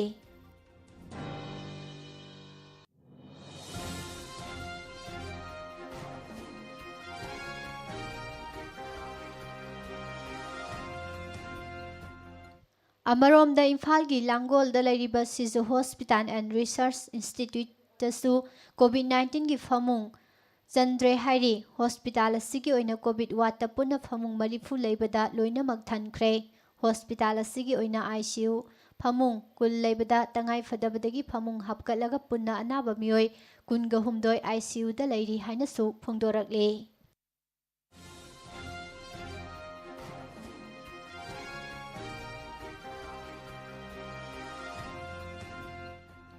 ꯃꯅꯤꯄꯨꯔ ꯂꯩꯉꯥꯛꯀꯤ ꯗꯥꯏꯔꯦꯛꯇꯣꯔꯦꯠ ꯑꯣꯐ ꯍꯦꯜꯊ ꯁꯔꯚꯤꯁꯦꯁ ꯑꯃꯗꯤ ICMRꯅ ꯄꯤꯕ ꯀꯣꯚꯤꯗ-19 ꯇꯦꯁꯇꯤꯡ ꯄ꯭ꯔꯣꯇꯣꯀꯣꯜꯒꯤ ꯋꯥꯡꯃꯗ ꯃꯅꯤꯄꯨꯔꯗ ꯂꯅꯥꯏ ꯍꯣꯁꯄꯤꯇꯥꯜ ꯑꯃꯅ ꯌꯨꯝ-ꯌꯨꯝꯗ ꯂꯥꯛꯇꯨꯅ ꯀꯣꯚꯤꯗꯀꯤ ꯇꯦꯁ ꯇꯧꯕ ꯌꯥꯒꯅꯤ ꯍꯥꯏꯅ ꯑꯦꯗꯚꯔꯇꯥꯏꯖ ꯇꯧꯔꯛꯂꯦ꯫ ꯂꯩꯉꯥꯛꯅ ꯑꯁꯨꯝ ꯌꯦꯡꯗꯨꯅ ꯂꯩꯕꯗ ꯃꯤꯌꯥꯝ ꯄꯦꯟꯅꯗ꯭ꯔꯦ꯫ ꯏꯝꯐꯥꯜ ꯋꯦꯁꯀꯤ ꯎꯔꯤꯄꯣꯛ ꯑꯦꯔꯤꯌꯥꯗ ꯂꯩꯕ ꯂꯅꯥꯏ health care and research centre ꯑꯃꯅ ꯁꯣꯁꯤꯌꯦꯜ ꯃꯤꯗꯤꯌꯥꯒꯤ ꯈꯨꯠꯊꯥꯡꯗ ꯑꯦꯗꯚꯔꯇꯤꯖꯃꯦꯟꯠ ꯇꯧꯗꯨꯅ ꯌꯨꯝ-ꯌꯨꯝꯗ ꯀꯣꯚꯤꯗ-19 ꯇꯦꯁꯇꯤꯡ ꯇꯧꯕꯒꯤ ꯈꯨꯗꯣꯡꯆꯥꯕ ꯄꯤꯔꯤ ꯍꯥꯏꯗꯨꯅ ꯇꯦꯂꯤꯐꯣꯟ ꯅꯝꯕꯔꯁꯤꯡ ꯄꯤꯔꯒ ꯄꯥꯎ ꯐꯥꯎꯔꯛꯅꯅꯕ ꯍꯥꯏꯔꯤ꯫ ꯄꯥꯎ ꯑꯁꯤꯅ ꯐꯪꯕ ꯄꯥꯎꯗ ꯍꯦꯜꯊ ꯀꯦꯌꯔ ꯐꯦꯁꯤꯂꯤꯇꯤ ꯑꯁꯤꯗ ꯇꯧꯔꯤꯕ ꯀꯣꯚꯤꯗ-19 ꯇꯦꯁ ꯑꯁꯤ RT-PCR ꯅꯤ ꯍꯥꯏꯅ ꯐꯣꯡꯗꯣꯛꯏ ꯍꯥꯏꯔꯤ꯫ ꯂꯣꯏꯅꯅ ꯇꯦꯁ ꯇꯧꯕ ꯃꯇꯝꯗ ꯃꯤ ꯑꯃꯗ ꯂꯨꯄꯥ 2,900 ꯂꯧꯏ꯫ ꯍꯦꯜꯊ ꯀꯦꯌꯔ ꯐꯦꯁꯤꯂꯤꯇꯤ ꯑꯁꯤꯒꯤ ꯁ꯭ꯇꯥꯐꯁꯤꯡꯅ ꯌꯨꯝ-ꯌꯨꯝꯗ ꯆꯠꯂꯒ ꯁꯦꯝꯄꯜ ꯂꯧꯔꯕ ꯃꯇꯨꯡꯗ ꯃꯈꯣꯏꯒꯤ ꯂꯦꯕꯣꯔꯦꯇꯔꯤꯗ ꯄꯨꯔꯛꯂꯒ RT-PCR ꯇꯦꯁꯇꯤꯡ ꯑꯁꯤ ꯇꯧꯔꯕ ꯃꯇꯨꯡꯗ ꯔꯤꯄꯣꯔꯠ ꯑꯗꯨ ꯍꯣꯁꯄꯤꯇꯥꯜꯒꯤ ꯋꯦꯕꯁꯥꯏꯠꯇ ꯑꯞꯂꯣꯗ ꯇꯧꯔꯛꯀꯅꯤ ꯍꯥꯏꯅ ꯐꯣꯡꯗꯣꯛꯏ ꯍꯥꯏꯔꯤ꯫ ꯑꯃꯔꯣꯝꯗ ꯃꯅꯤꯄꯨꯔꯗ ꯂꯅꯥꯏ ꯍꯣꯁꯄꯤꯇꯥꯜꯁꯤꯡꯗ ꯇꯦꯁꯇꯤꯡ ꯆꯠꯊꯔꯤꯕꯁꯤ ꯃꯄꯨꯡ ꯑꯣꯏꯅ ꯂꯩꯉꯥꯛꯅ ꯑꯌꯥꯕ ꯄꯤꯔꯕ ꯃꯇꯨꯡꯗ ꯆꯠꯊꯔꯤꯕꯅꯤ꯫ ꯂꯩꯉꯥꯛꯅ ꯅꯨꯃꯤꯠ ꯈꯨꯗꯤꯡꯒꯤ ꯊꯣꯛꯄ ꯀꯣꯚꯤꯗ-19ꯒꯤ ꯑꯞꯗꯦꯠ ꯇꯧꯕ ꯁ꯭ꯇꯦꯇꯁꯇ ꯌꯥꯎꯔꯤꯕ ꯂꯦꯕꯣꯔꯦꯇꯔꯤꯁꯤꯡꯒꯤ ꯂꯤꯁꯇ ꯌꯥꯎꯔꯤꯕ ꯂꯅꯥꯏ ꯍꯣꯁꯄꯤꯇꯥꯜꯁꯤꯡꯒꯤ ꯃꯤꯡꯒꯤ ꯄꯔꯦꯡꯗ ꯍꯧꯖꯤꯛ ꯌꯨꯝꯗꯒꯤ ꯁꯦꯝꯄꯜ ꯂꯧꯕꯒꯤ ꯈꯨꯗꯣꯡꯆꯥꯕ ꯃꯤꯌꯥꯝꯗ ꯄꯤꯔꯤꯕ ꯍꯥꯏꯅ ꯑꯦꯗꯚꯔꯇꯥꯏꯖ ꯇꯧꯔꯤꯕ ꯂꯅꯥꯏ ꯍꯦꯜꯊ ꯀꯦꯌꯔ ꯁꯦꯟꯇꯔ ꯑꯁꯤꯒꯤ ꯃꯃꯤꯡ ꯌꯥꯎꯗꯦ꯫ ꯂꯩꯉꯥꯛꯀꯤ ꯍꯦꯜꯊ ꯗꯤꯄꯥꯔꯠꯃꯦꯟꯠꯀꯤ IDSPꯅ ꯅꯨꯃꯤꯠ ꯈꯨꯗꯤꯡꯒꯤ ꯊꯥꯗꯣꯔꯛꯄ ꯔꯤꯄꯣꯔꯠꯇ ꯌꯥꯎꯔꯤꯕ ꯂꯦꯕꯣꯔꯦꯇꯔꯤꯁꯤꯡ ꯑꯁꯤ VRDL RIMS, VRDL JNIMS, STDC, IRL Imphal west district hospital, Senapati district hospital Tamenglong, Ukhrul, ꯑꯇꯩ ꯗꯤꯁꯇ꯭ꯔꯤꯛ ꯍꯣꯁꯄꯤꯇꯥꯜꯁꯤꯡ, ꯕꯕꯤꯅꯥ ꯂꯦꯕ, ꯔꯥꯖ Medicity ꯂꯦꯕ, Shizu Hospital, Mother and Child Care Hospital and Research Center, Private Hospital Sing, Antigen Test, Inset Diagnostics ni. Hauzik, state asida lairiba lanai hospital singda tauriba si rapid antigen test, CRUNET, amadi CV, net ki test ngaktani, RT-PCR tauriba mafam sing, DVR, DL RIMS, Jamnings amadi Babina Center ni hairi, Center sing asida testing tabagi report sing asi ICMR da tharibani, loinana lengak na sakhanglaba lanai hospital sing da piriba testing kit sing asisu district ki CMO singi khuthangda piribani hanasu phongdorakle.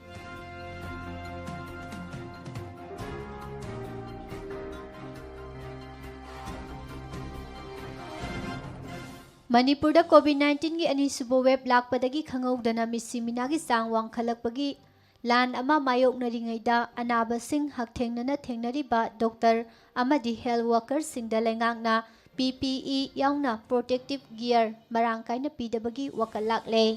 Haukiba kumja ing 2018 gi December da China gi Wuhan dagi sandorokpa haukiba novel coronavirus COVID-19 gi laisat asina kumja ing 2020 kun pomba misimina kaya thoktuna miyamna awaba mayok nakre laisat asigi mayai khara taptharakle khanarakpa mikup chaliba sahi asida laisat asigi ani chubo web amuk mayok narakle. India gi konung oiriba New Delhi yauna state kayada laisat asigi ani subo web lakpadagi haukiba thamakhai amaro masigi manungda naungna naba amadi sikibagi masing khanghaudana hengalakle. Lainga ki hospital sing khaktada natana private hospital sing fawba COVID-19 gi phamung konadabagi sangda laisat asina lepalaitana sandorakle. Laibak thibadi laisat asibu thawai khubakta haptuna lanthengnariba Doctor, nurse amadi tongan ba healthcare workers singi section thorang di lengang na akhanana paikhat pidabagum tauri maru oina state lenga ki makhada laiba hospital singda mathau tauriba health workers singi personal protection equipment PPE hand glove sanitizer face shield amadi mask na singba polam sing ningthina phanghan dabagi mami tari masina laisat asibu lanthengnariba Dr. Singh pukning hantharakpa yabagi maram amasu oiri.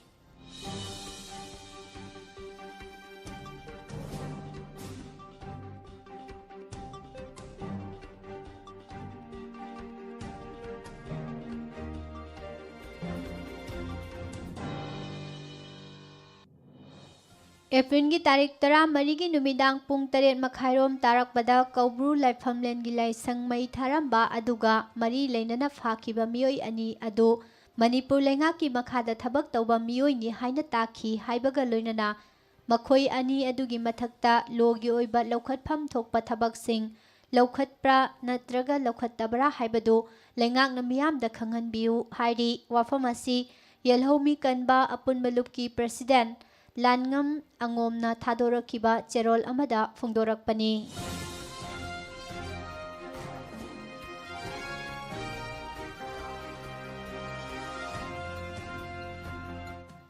Ngarang nungthil pung mari makhairom tabada Thobal District Police SDPO Yairipok Police Nompok Sengmai Police Thobal Commando gi OC loinana nupi police yauba combined team amana Thobal District ki SP Dr. S. Ibomsa gi midyang makhada ukhong sang khungi yu sungbada sisinaba potlam sing amadi miyoi aniga konana fagatle haire.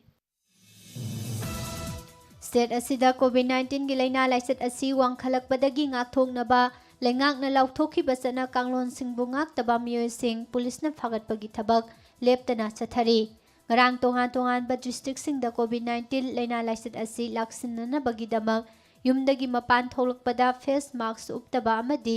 miyam punba mafamda social distancing ngaktaba yauna punna miyoi saniga marifu nithoirom phagatuna detain tawki makhoi singasi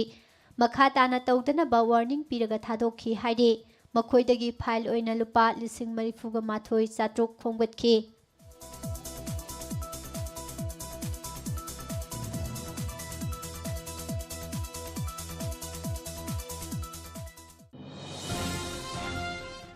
Justice for Sanaton Athokpam JFSA laikhidraba Sanaton Athokpamgi asumba wayel puthoknaba tha ama makhai sumna sangsilakliba khongjang singda lengaki maikaidagi karigumba amata phangba leitri adum oinamak COVID-19 gi anisuba ithak lakpadagi mathang sandorakpagi oithokpa leibadagi matam khara mi punduna sangsinba khongjang sing lepchakhigani masi haiduna JFSA na atopa platform singda khongjang asi hanba leitana sangsin khigani amadi mathang tarakpa khongjang singdadi hojik chathariba khongjang asigi saruk kaya henba khongjang sangsingani amadi masida miyamna asumbagi damak pambom tingbigani haina thajaba thamjari haina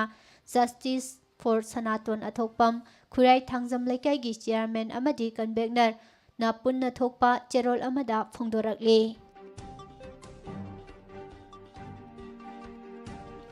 Kuntra Suba World Press Freedom gi numidna lakpada malemda lairiba amadi laikhidraba print amadi electronic media gi miyoi singda ikai khumnaba utpaga loinana yaifa paujel pijari loinana Manipur da lairiba print amadi electronic media gi paumi singi damak lengang na khanaba midyang sangbiu haina United Front Manipur UFM amasung Manipur People's Democratic Front gi chairman Sapam Samungong na thadorokpa cherol amada phongdorakli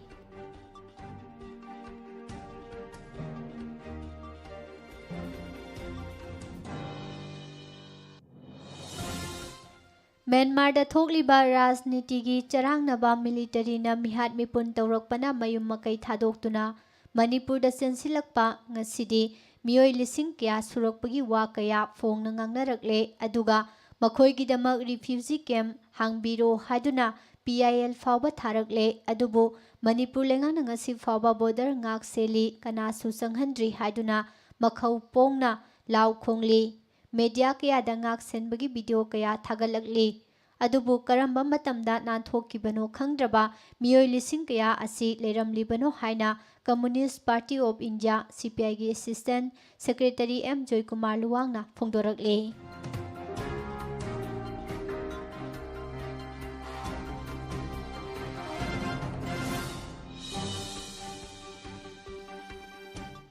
IGAR South ki makhada laiba Sangsad Battalion ki team amana Kamjong district ki manung chana laiba Bungbung manakta lona yadaba mari leinaba se sang yaudana truck nipan da purakpa Uvim Singh phagatpa ngamkhre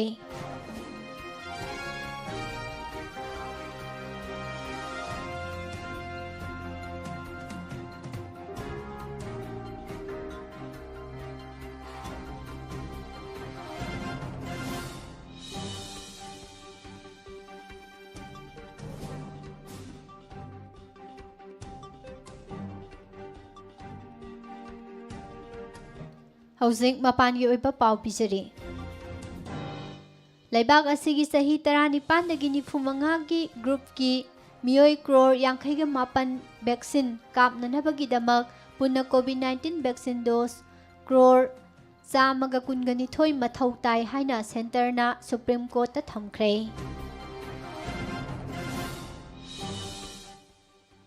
Liquid oxygen yauba tanker manga purakhiba Telangana gi ahanba oxygen express nomaijing numita Hyderabad ki Sakandrabad railway station da thungkhre oxygen express asi Orissa gi Anguldagi lakpani hairi Lok Janashakti Party LJP gi leader Anil Oraon nomaijing numita Bihar gi Purnia district da masakhangdaba singna nongmaina kaptuna halamle Delhi gi Madhukar Rainbow Children's Hospital da medical oxygen leisilaktre haina hospital asina lauthokre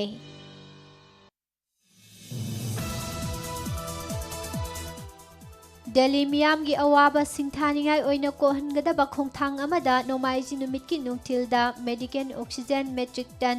samaga kun yawba oxygen express ton ama national capital asida thunglagani haina Indian Railways na phongdorakli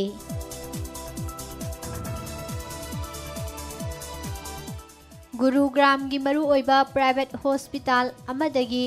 remde सिविर इंजेक्शनसिंग हुरालगा लोना यादबा मवोंगदा ममल वांगना योलंबनी हाइबा nursing staff की नुपा अनि अमसुंग नुपी अमा गुरुग्राम गी sector यांखैगा निथोइदगी फारे हाइना पुलिसना फोंदोखरे। Oxygen वाटपना मरम ओइदुना Maggi तारीख अमदा जम्मू गी लोकल हॉस्पिटल अमदा पेशेंट खरा सिखिबगी मतांगदा मैजिस्ट्रियल प्रूफ अमा पुथोंगनाबा जम्मू एंड कश्मीर गवर्नमेंटना ऑर्डर तौखरे।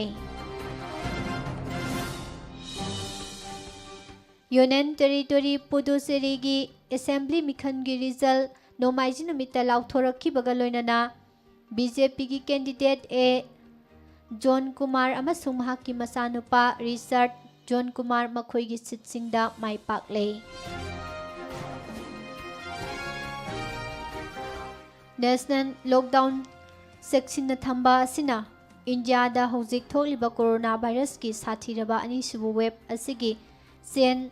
थुगाइननबगी अमता ngairaba पाम्बै ओइबा याइ हाइना नेशनल कोविड-19 टास्क फोर्स की एक्सपर्ट सिंगना मोट पीरे।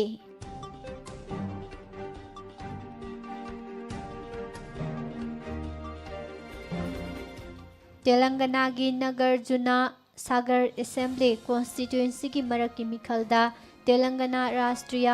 समिति TRS की कैंडिडेट नेशनल भगतपु वोट मसिंग यामना हेंदुना काहलकपगिदमक कॉन्स्टिट्यूएंसी असिगी मियामबु थागलकले।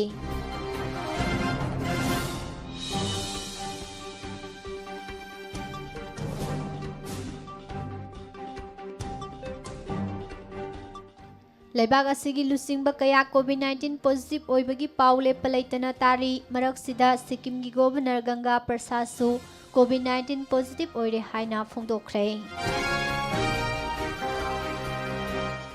मेघालय गवर्नमेंटना लमदम अजिस्ता कोविड-19 लैना लाइचत का मरी लैनना पाइखलकपा सेक्शन थौरांगसिंगी मनुंग चना अतोपा स्टेटसिंगदगी नत्रगना अतोपा लैबाक्तगी हलकपा मियोइसिंगना कोविड-19 टेस्ट तौबगी रिजल्ट नेगेटिव ओइरे हाइरबसु यामद्रबदा नुमित 8 नि क्वारंटाइन तौदुना लैननबा मेघालय गवर्नमेंटना खंगनख्रे।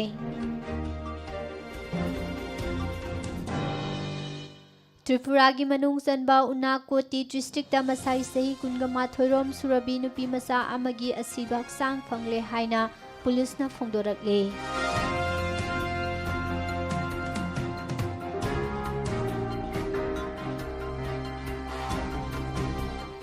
संदंग हाइरिबा सा मखल असि नगा फुरुप सिंगी ओइना निंगसिंगबा थोक्ट्रिंगै मतमदगी लोइनदुना लाक्लबा सा मखल अमनी अमदी सा असिगी तोंगानबा मसक अमदी सिंबल लेजै हाइना नागालैंड की चीफ मिनिस्टर नेफ्यू लियोना फोंदोरकले।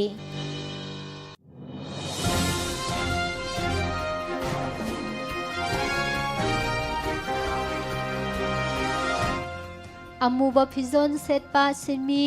खोंजंग लोई लिसिंग कियाना मेडे नुमिता पेरिस साउना फ्रेंच की तोंगा तोंगानबा मफम कियादा डिमांड किया तौरदुना गवर्नमेंट की मायोक्ता खोंजंग सिंह संसिनख्रे। मालेम की तोंगा तोंगानबा लैबाक सिंगदा कोविड-19 की अनोबा वेरिएंट अमना अनिरक सुबो ओइना अकनबा सैफु फिरकले। सैफु असिना हौजिक फावबगी ओइना ख्वाइदगी सैथेंग फंगलिबा लेंगाक असी मालेम की ओइना मी मसिंग यामबदा अनिसुबा लैबाक ओइरिबा इंडियाना ओइरे। रूसियन प्रेसिडेंट व्लादिमीर पुतिन की ख्वाइदगी नकनबा लंबा ओइरिबा क्रेमलिन क्रिटिक अलेक्सी नावाल्नी की पर्सनल लॉयर इवान प्लेवलोक क्रिमिनल चार्ज का मरी लेनना रूसियन पुलिसना इराय नुमिता फाजिदुना थमख्रे हाइना नावाल्नी की एंटी करप्शन ऑर्गेनाइजेशन फोंदोरकले। US प्रेसिडेंट जो बाइडेन सगोलसे नुमिता नॉर्थ कोरियाना न्यूक्लियर खुलाई थादोपगी फिरेप लौरबदी वारी सानानबा सेम सादुना लई हाइना फोंदोखिबा असिगी मायोक्ता नॉर्थ कोरियाना लैबाक असिगी सिक्योरिटीदा सिंगनरकलबदी तुंगदा खुदोंथिबा नंगलकपा याय हाइना वाशिंगटनदा अकनबा वार्निंग तौख्रे।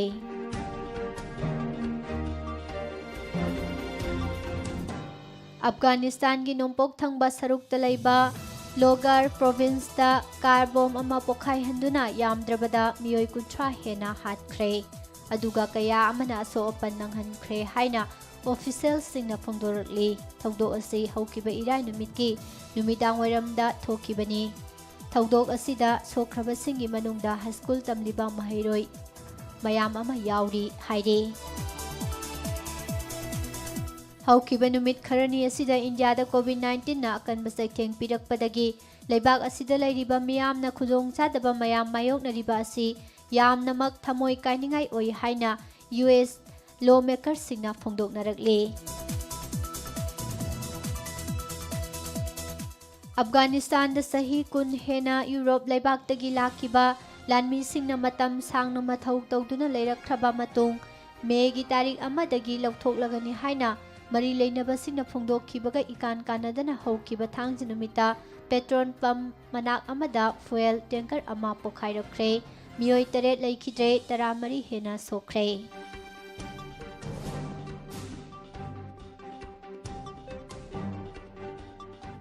ꯅꯥꯏꯖꯦꯔꯤꯌꯥꯅ ꯂꯩꯕꯥꯛ ꯑꯁꯤꯗ ꯀꯣꯚꯤꯗ-19ꯒ ꯃꯔꯤ ꯂꯩꯅꯅ ꯂꯧꯈꯠꯂꯛꯄ ꯆꯦꯛꯁꯤꯟ ꯊꯧꯔꯥꯡꯁꯤꯡꯒꯤ ꯃꯅꯨꯡ ꯆꯟꯅ ꯏꯟꯗꯤꯌꯥ, ꯕ꯭ꯔꯥꯖꯤꯜ ꯑꯃꯁꯨꯡ ꯇꯔꯀꯤꯗꯒꯤ ꯂꯩꯕꯥꯛ ꯑꯁꯤꯗ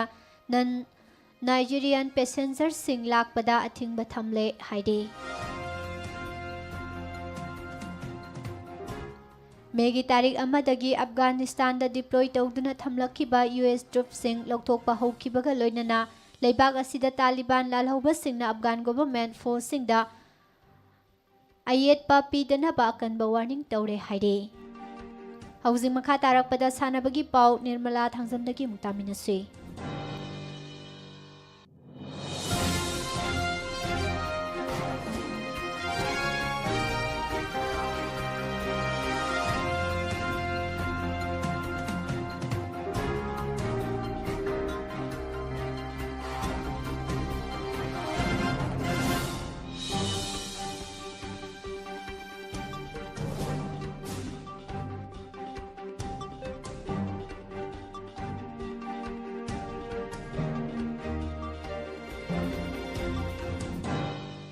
ꯍꯧꯖꯤꯛ ꯃꯈꯥ ꯇꯥꯔꯛꯄꯗ ꯁꯥꯟꯅꯕꯒꯤ ꯄꯥꯎ ꯄꯤꯖꯔꯤ꯫ ꯏꯇꯂꯤꯒꯤ ꯈ꯭ꯋꯥꯏꯗꯒꯤ ꯊꯥꯛ ꯋꯥꯡꯕ ꯐꯨꯠꯕꯣꯜ ꯂꯤग ꯇꯣꯔꯅꯥꯃꯦꯟꯠ ꯑꯣꯏꯔꯤꯕ ꯁꯦꯔꯤ ꯑꯦꯒꯤ ꯔꯥꯎꯟ 33 ꯌꯧꯁꯤꯜꯂꯛꯄꯗ ꯏꯟꯇꯔ ꯃꯤꯂꯥꯟꯅ ꯃꯈꯣꯏꯒꯤ ꯈ꯭ꯋꯥꯏꯗꯒꯤ ꯅꯛꯅꯕ ꯂꯝꯕꯥ ꯑꯠꯂꯥꯟꯇꯥꯗꯒꯤ ꯄꯣꯏꯟꯠ 18 ꯍꯦꯟꯕꯗꯒꯤ ꯂꯤగ్ ꯑꯗꯨ ꯂꯣꯏꯗ꯭ꯔꯤꯉꯩꯗ ꯇꯥꯏꯇꯜ ꯂꯧꯕ ꯉꯝꯈ꯭ꯔꯦ꯫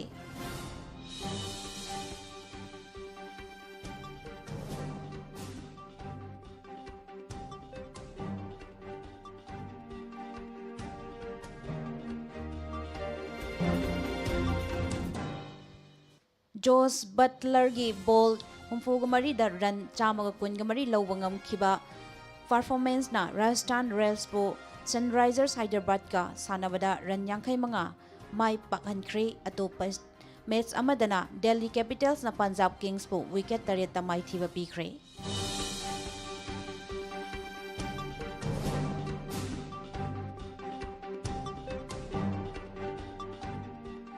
ꯆꯍꯤ ꯑꯁꯤꯒꯤ ꯑꯅꯤꯁꯨꯕ ꯒ꯭ꯔꯥꯟꯗ ꯁ꯭ꯂꯥꯝ ꯇꯦꯅꯤꯁ ꯇꯣꯔꯅꯥꯃꯦꯟꯠ ꯑꯣꯏꯒꯗꯧꯔꯤꯕ ꯐ꯭ꯔꯦꯟꯆ ꯑꯣꯄꯟ ꯇꯦꯅꯤꯁ ꯇꯣꯔꯅꯥꯃꯦꯟꯠꯀꯤ ꯁꯦꯝ ꯁꯥꯕ ꯇꯣꯔꯅꯥꯃꯦꯟꯠꯁꯤꯡꯒꯤ ꯃꯅꯨꯡꯗ ꯌꯥꯝꯅ ꯃꯔꯨ ꯑꯣꯏꯕ ꯑꯃ ꯑꯣꯏꯔꯤꯕ ꯃꯦꯗ꯭ꯔꯤꯗ ꯑꯣꯄꯟ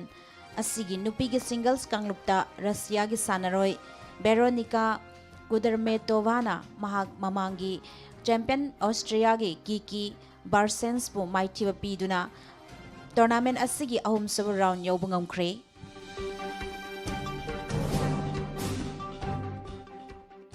ꯂꯤग 1 ꯐꯨꯠꯕꯣꯜ ꯇꯣꯔꯅꯥꯃꯦꯟꯠꯀꯤ ꯍꯧꯈꯤꯕ ꯁꯤꯖꯟꯒꯤ ꯆꯦꯝꯄꯤꯌꯟ ꯄꯦꯔꯤꯁ ꯁꯦꯟ ꯖꯔꯃꯦꯟꯅ ꯉꯔꯥꯡ ꯁꯥꯟꯅꯈꯤꯕ 35ꯁꯨꯕ ꯔꯥꯎꯟꯒꯤ ꯃꯦꯆ ꯑꯃꯗ ꯂꯦꯟꯁꯄꯨ ꯄꯥꯟꯖꯜ 2-1ꯗ ꯊꯣꯏꯕ ꯉꯝꯈ꯭ꯔꯕꯁꯨ ꯂꯤꯜꯁꯨ ꯃꯈꯣꯏꯒꯤ ꯃꯦꯆ ꯃꯥꯏ ꯄꯥꯛꯈꯤꯕꯗꯒꯤ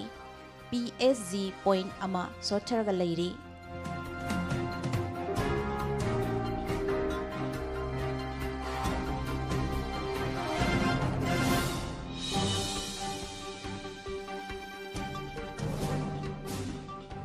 ꯏꯪꯂꯤꯁ ꯄ꯭ꯔꯤꯃꯤꯌꯔ ꯂꯤꯒꯀꯤ ꯆꯠꯂꯤꯕ ꯁꯤꯖꯟ ꯑꯁꯤꯒꯤ ꯑꯣꯏꯅ ꯃꯈꯥ ꯇꯥꯕ ꯃꯦꯆꯇ ꯂꯤꯚꯔꯄꯨꯜꯅ ꯃꯦꯟꯆꯦꯁꯇꯔ ꯌꯨꯅꯥꯏꯇꯦꯗꯄꯨ ꯃꯥꯏꯊꯤꯕ ꯄꯤꯕ ꯇꯥꯔꯕꯗꯤ ꯇꯥꯏꯇꯜ ꯑꯗꯨ ꯃꯦꯟꯆꯦꯁꯇꯔ ꯁꯤꯇꯤꯅ ꯐꯪꯂꯒꯅꯤ ꯍꯥꯏꯔꯤ꯫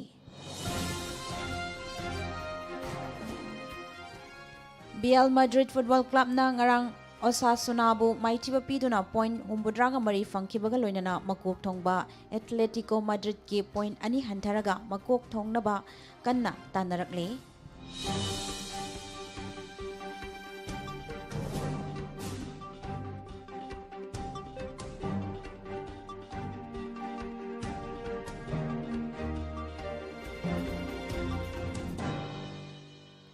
यूरोप की नुपीगी फुटबॉल क्लब सिंगी ख्वाइदगी थाक वांगबा टूर्नामेंट ओइरिबा UEFA women champions league football tournament के फाइनल दा स्पेन की बार्सिलोना अमदी इंग्लैंड की चेल्सी वुमेन ना लंबा तौनरगनी जर्मनी की सिटी म्यूनिक ता लैबा MTTC इफिटोस्टा ममांग थागी कुनगा तरुक्तगी सथरकपा यूरो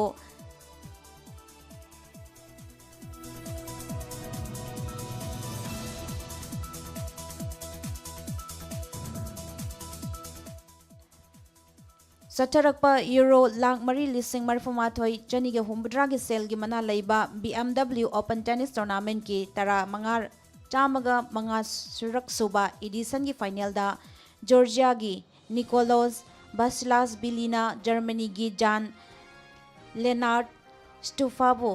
माइथिबा पीदुना चैंपियन ओइख्रे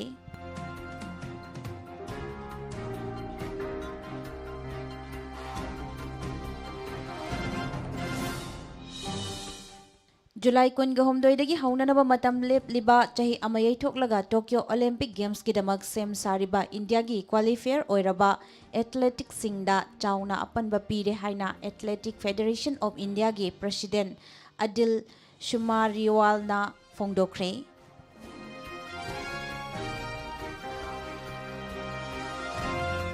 हुये लालोंग थांगता एसोसिएशन मणिपुर की ऑफिशियल अमदी सानरोई सिंग ओइबा अपुनबा मिफम अमा एसोसिएशन असिगी थांगता संगलेन युमनाम होइद्रोम द लैबा मफमदुदा थौबाल डिस्ट्रिक्ट की मनुंग चन्ना लैबा वबगाई मयै लेकाइदगी ओजा Yumnam अमुमसाना इखंग खंगौदना हौकिबा April कुंथादा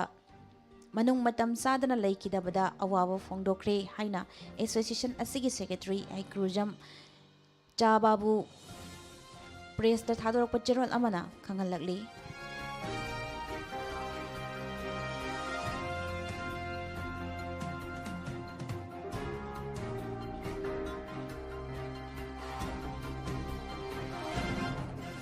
international hockey federation की मखादा पांगथोकपा हॉकी प्रो लीग इंग लिसिंग अनि कुनगा माथोय कुनगनिथोय की सीजन की ओइना इंडिया की नुपा की हॉकी टीम अक्टोबर 3 तगी हौगदबा प्रो लीग की अनि शुभ सरुकता होम एंड अवे बेसिस की ओइना न्यूजीलैंड गा फेब्रुआरी 5 इंग लिसिंग अनि कुनगनिथोय दा हाना सानरगनी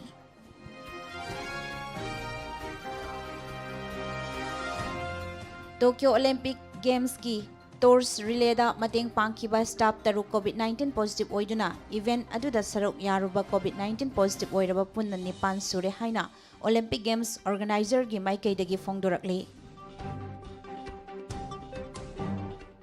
यूक्रेन की कीव सिटीदा ngarang यूरोपियन बैडमिंटन चैंपियनशिप की फाइनल सानगदबा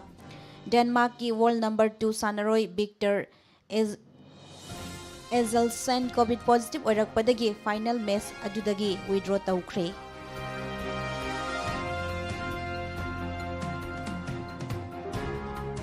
अमदी इंग्लैंड की शेफील्ड सिटी दा लैबा क्रूसिबल थिएटर दा चाही असिगे वर्ल्ड स्नूकर चैंपियनशिप की फाइनल दा इंग्लैंड की सानरोई अनि मार्क सेल्बी अमदी सोन मार्फिना लंबा तौनरगनी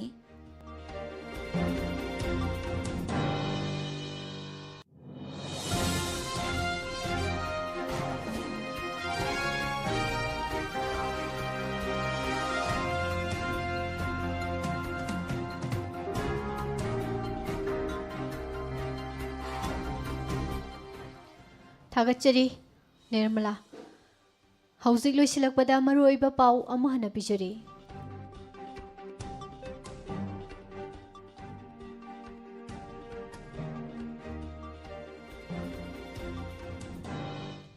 रिम्सता ऑक्सीजन सिजनिंगाई लेतबगी वाथोक लाक्ले मणिपुरदा हौखिबा पुंग 94 गी मनुंगदा कोविड पॉजिटिव ओइबा मियोई 10 लेखिदे मियोई 459 पॉजिटिव ओइखि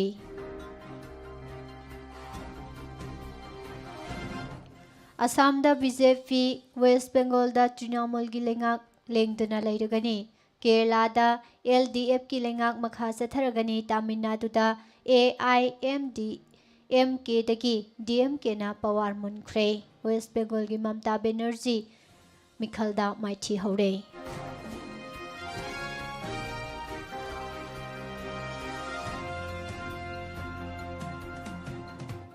ꯂꯩꯉꯥꯛꯅ ꯚꯦꯛꯁꯤꯟ ꯂꯥꯛ 3 ꯑꯣꯔꯗꯔ ꯇꯧꯈ꯭ꯔꯦ ꯍꯥꯏꯔꯤ꯫ ꯃꯣꯗꯔꯟ ꯀꯣꯂꯦꯖꯇ ꯋꯥꯡꯈꯩ ꯑꯦꯁꯤꯒꯤ ꯀꯣꯚꯤꯗ ꯀꯦꯌꯔ ꯁꯦꯟꯇꯔ ꯍꯥꯡꯗꯣꯛꯅꯅꯕ ꯋꯥꯔꯦꯞ ꯂꯧꯈ꯭ꯔꯦ꯫ ꯑꯦꯛꯇꯤꯚ ꯀꯦꯁ 19,942 ꯁꯨꯔꯕꯁꯨ ꯀꯣꯚꯤꯗ ꯀꯦꯌꯔ ꯁꯦꯟꯇꯔ 8ꯒꯤ ꯀꯦꯄꯥꯁꯤꯇꯤꯗꯤ ꯐꯃꯨꯡ 915 ꯈꯛꯇꯃꯛ ꯂꯩꯔꯤ꯫ ꯍꯦꯔꯣꯏꯟꯒ ꯀꯣꯟꯅꯅ ꯃꯤꯌꯥꯝꯅ ꯐꯥꯔꯕ ꯁꯦꯀ꯭ꯌꯨꯔꯤꯇꯤ ꯄꯔꯁꯣꯅꯦꯜ 2 ꯊꯕꯛꯇꯒꯤ ꯁꯁꯄꯦꯟ ꯇꯧꯈ꯭ꯔꯦ ꯍꯥꯏꯅ ꯑꯦꯁꯄꯤꯒꯤ ꯃꯥꯏꯀꯩꯗꯒꯤ ꯐꯣꯡꯗꯣꯛꯈ꯭ꯔꯦ꯫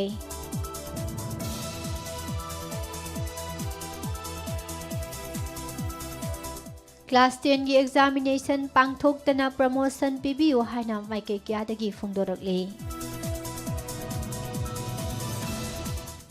ꯋꯦꯠꯂꯦꯟ ꯀꯟꯅꯅꯕ ꯒ꯭ꯔꯤꯟ ꯒꯣꯜꯅ ꯋꯥ ꯃꯈꯜ ꯁꯨꯅ ꯊꯥꯔꯦ ꯍꯥꯏꯅ Manipur initiative for conservation of ꯅꯦꯆꯔꯒꯤ ꯆꯤꯌꯔꯃꯦꯟ ꯑꯀꯣꯏꯖꯝ ꯁꯦꯊꯥꯖꯤꯠꯅ ꯐꯣꯡꯗꯣꯛꯈ꯭ꯔꯦ꯫ ꯀꯥꯡꯂꯣꯟ ꯀꯥꯏꯅ ꯌꯨꯝꯗ ꯀꯣꯚꯤꯗꯀꯤ ꯇꯦꯁ ꯇꯧꯅꯅꯕ ꯑꯦꯗꯚꯔꯇꯥꯏꯖ ꯇꯧꯔꯛꯂꯦ ꯍꯥꯏꯔꯤ꯫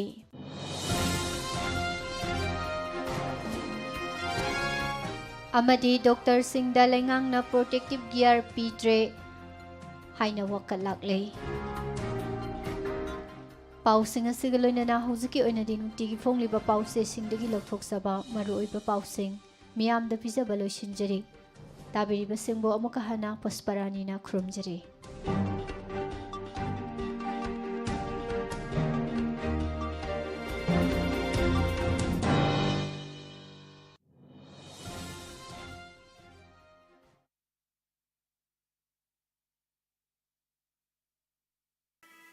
ꯊꯥꯒꯠꯄ ꯐꯣꯡꯗꯣꯛ